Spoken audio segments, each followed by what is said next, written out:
Hello and welcome again to Weston Nurseries in Chelmsford.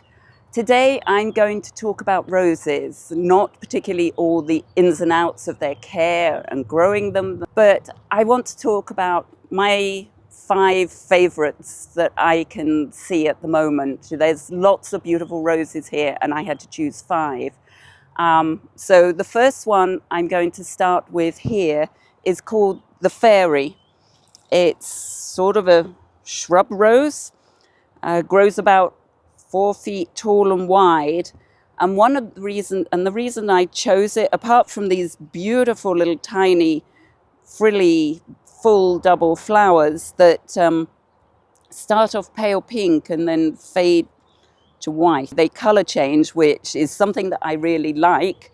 But I wanted to let you know that this selection is a personal selection. And where this rose is concerned, my mother used to grow this back in her garden in England. And so I have a soft spot for this rose, even though I don't grow it myself. It reminds me of growing up in my parents' garden. It was something that she particularly liked as a rose. When they're growing in a pot, they're not showcasing themselves to their best advantage, but it will grow to a big mounding shrub and it will be a mass of these clusters of little pink flowers. So that is something about plant selection. You know, sometimes it's an emotional connection to something in our past or people that we choose plants for. It's not based on any particular cultivation factor, although we really should pay attention to that. It's no good saying, oh, I really love this plant because my mother used to grow it or whatever, and then fail miserably. It's soul destroying to do that. You really must also try and make sure that what you choose in the way of plants, your feelings don't override your practicalities of choosing the right plant for the right place. But this is my first choice for roses, and it's called the Fairy because of these tiny little delicate flowers. So the next rose that caught my eye is this one by Proven Winners. It's one of 2 edible varieties that they have created. This one is Flavorette Pear'd, Pear''D, so it's supposed to have flavors of pear. I have to confess, I have tried it along with the companion one that they have also bred, which we appear to have sold out, called Honeyed Apricot, which is a soft peach color.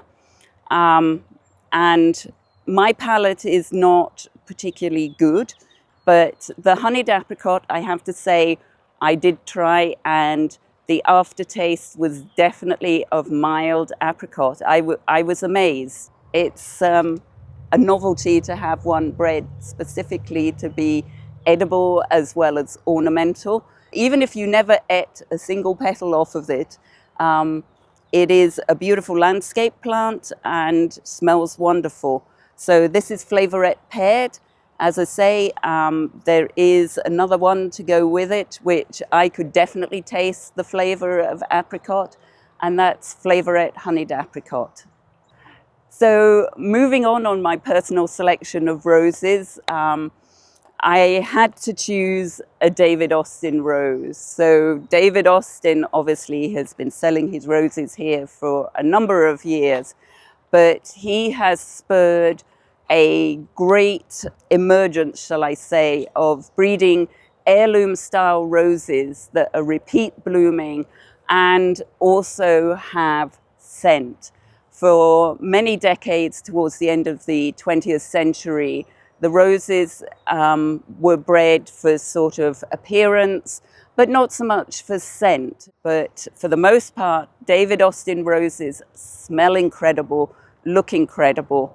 The one I'm going to showcase here, just because it's got some really gorgeous flowers on it that do smell absolutely wonderful. This is the one called Darcey Bussell. It's named after a British ballerina from a couple of decades ago, and it does smell wonderful. And just because I can see it's got a couple of dead flowers, I'm just going to show you how to prune it. It's making it easy for me because I can see where the new growth is coming. And I'm going to do just the same here for that one. So a slight and brief pruning lesson. So cut back to where you see the new growth coming. They are repeat blooming, so hence that way you tidy them up, you stop them putting energy into making rose hips, and it looks a lot tidier, keeps disease at bay, which in this hot, humid weather can be a problem. So my next choice is a reflection of my love of sort of two-tone flowers, or flowers that start off one color and fade to another. This particular rose here is called Secret, and as you can see, when it just opens, it's just lightly tinged with pink, and the pinkness gets deeper with age. So from a relatively young flower like this, when we get on to the aged flowers, the pinkness is really quite stark. So I quite like that effect, and there's something in between there where it's really quite deeper and more pronounced, but still showing that two-tone effect. So this is the rose Secret, and I just love the color change effect in it. And last but not least, I'm going to end with a knockout rose. Now, knockout roses celebrated their 25th anniversary last year, so they've been around now for 26 years. And we now have quite a selection of colors. And this one in particular, Orange Glow, is one of the more recent introductions. They are a marvelous rose for easy care, repeat blooming, disease resistance. They even tolerate part shade better than most roses. And looking at these, you know, what is there to criticize? They're popular for a reason, because they do well for most people. And I just think this is a really, really pretty rose that you could line a bed with. You could have low growing boxwood in front, and you can see how with these conifers as a backdrop, to use something like that as a contrast, it makes for an easy care, beautiful garden setting. So that's my personal pick for roses. There are plenty of other gorgeous ones. I'm standing looking at them behind my cameraman here. So, and there's so many I could say, oh, this is gorgeous. You know, there's the scarlet drift rose, which is the most vivid scarlet, and drift roses are fantastic. But I'm only showcasing 5, so I'm going to stop for now. Come along and see us. We've got still a fabulous selection of roses available, and there's bound to be something for every taste. Signing off from Chelmsford, this is Catherine. I'll see you again soon.